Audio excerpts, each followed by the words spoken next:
Are you ready to declutter your life and fill it with more things that bring you joy?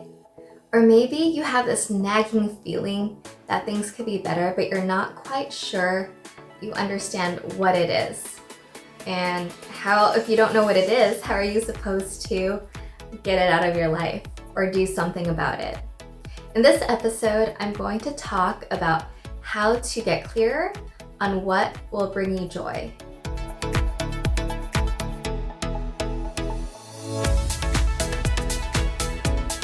Hi, I'm Leah Federhoff, a user experience designer, writer, and life strategist.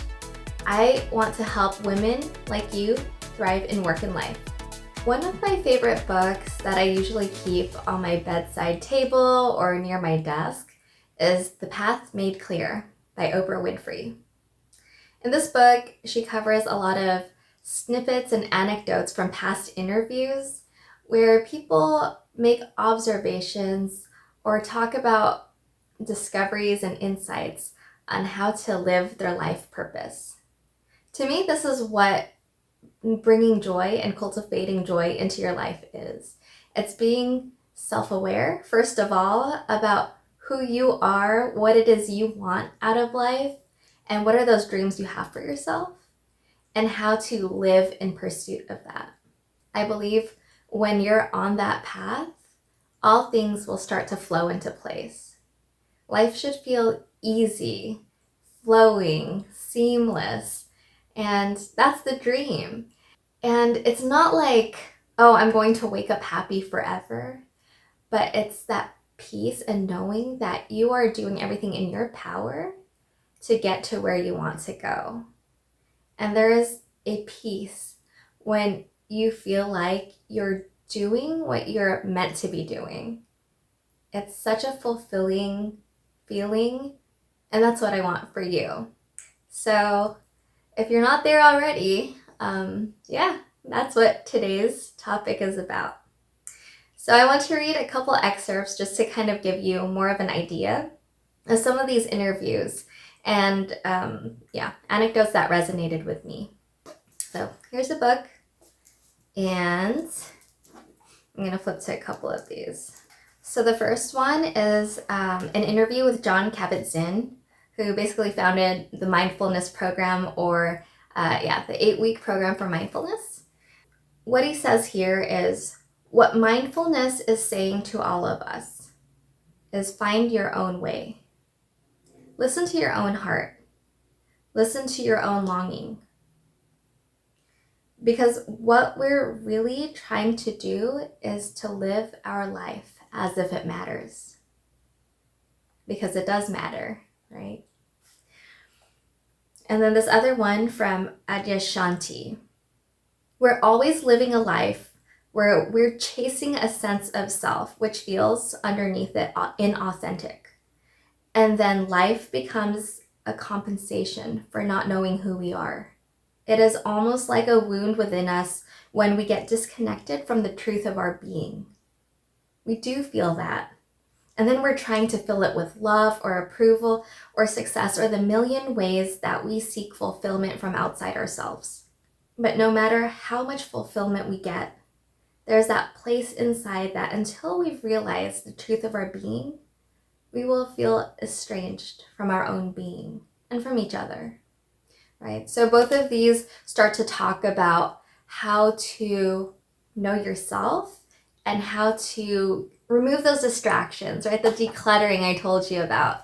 An analogy is if you follow Marie Kondo and the life-changing magic of tidying up, she also talks about keeping things, cultivating things, surrounding yourself with the things that bring you joy and getting rid of the rest, right? With your thoughts and with life, it's a little bit more intangible, but it's the same principle. Instead of just like getting rid of thoughts or getting rid of the things that don't bring you joy in life, instead what you could do is take action towards the things that will. Yeah, so what does it mean when something's dragging you down and you have this nagging feeling? First, try and identify it. And to give you some examples, in my own life, this could be maybe I feel like I've had a bad day because I'm reflecting on some conversation I had that made me feel less than or unhappy or made me leave feeling kind of, I don't know, just weird, right? You know that sensation you get, you're like, oh, I should have said something else, or that didn't go the way I expected, right? I think part of that is taking a step back and pausing and reflecting on that. Hone into like, what was that in that conversation? Like if you were a third party, right? If it wasn't you and someone else, but you're observing these two people talking, what would those facts be? What happened? What was the situation? And then ask why. Why did this bother me so much? Was there a specific phrase, a specific tone, some kind of unsaid, unspoken thing that passed? Or maybe you've made an assumption, or maybe this is the third time it's happened this week, right? So it could be any number of things, but start to identify what could have possibly made you feel that way. And then think back to other times you've had conversations either with that person or similar conversations with other people, and see if you can pull out themes from that. Like what went wrong? What did you react to? What do you know about yourself that you're reacting the way you did?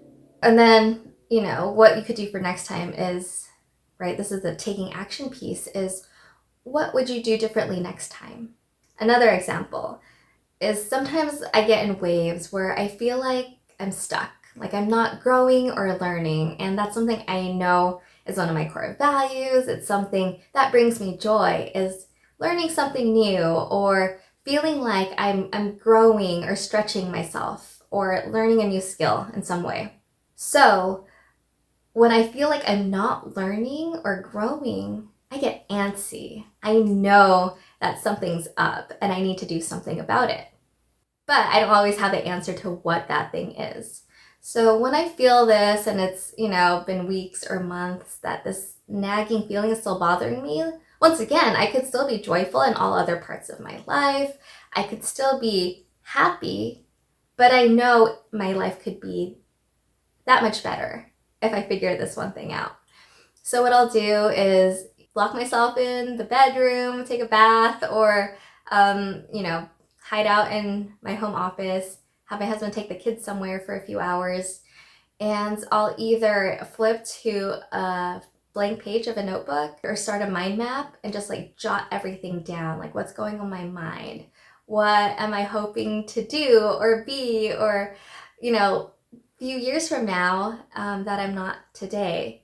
What are the things that I'm lacking today that will get me there, right? And it's starting to become more open-minded and curious about what that is.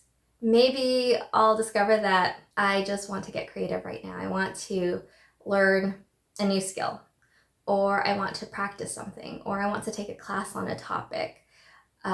I'll start to feel that pull towards something that will then make me feel like I'm starting to move forward again. Sometimes I'm just itching to do something creative. Like it's been a while since I've read a book or done watercolor. And, talk to other people, right? Talk to someone and see what they're getting out of your venting session, or, some kind of like, I'm feeling stuck, here's why I feel stuck, and then have them reflect that back to you. What did they hear you say in their words? And it might give you the aha moment that you needed. Another thing is, sometimes I know I'm feeling disconnected from my family, or I'm not spending enough quality time with them.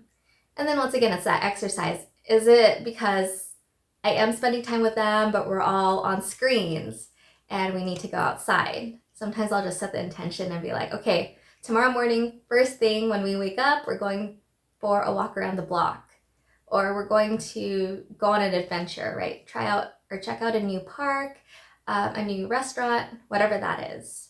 Or maybe I'm not emotionally connecting to one of my kids. Hey, it's been a while since, I asked him about his day, or I asked her, what she is grateful for at the end of the day. Something like that. And what it starts to do is it gets me to take actions. And that way, when I do it, I can get that immediate feedback and see, ooh, did that make me feel better? Or, oh, that wasn't it. I'm glad I did this, but there's still something missing. So decluttering in terms of not stuff, but life could mean anything from being able to identify what that thing is that's like gnawing at you, taking an action step to figure out what you would do next time you're in that situation, or start taking actions today so you feel like you're moving forward. And once again, right, this is a journey. You're not going to suddenly wake up and like everything is joyful and happy, but in order to start getting unblocked in all areas of your life, you need to start somewhere. So pick one area, right, whether it's finances, career, family, health, whatever that is to you, start there. And it could be something small, something that just pushes you a little bit closer to where you want to be in that area or how you want to feel in that area. And then try it again and again with something more and bigger if that's what continues to feel like the right move for you.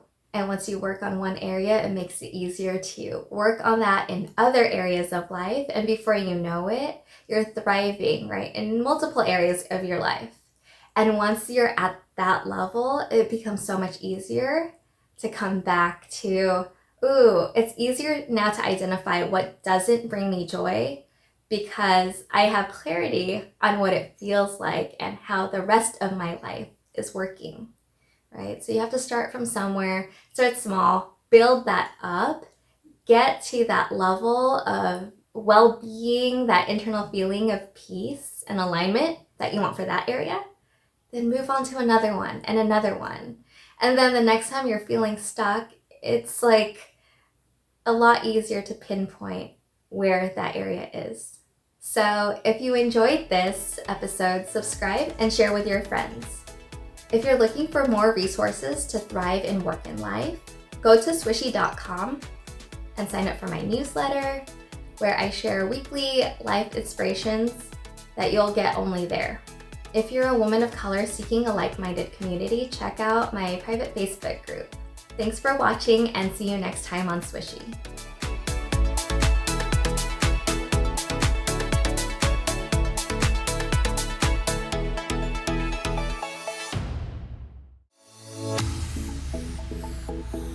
If you enjoyed this, subscribe and share with friends.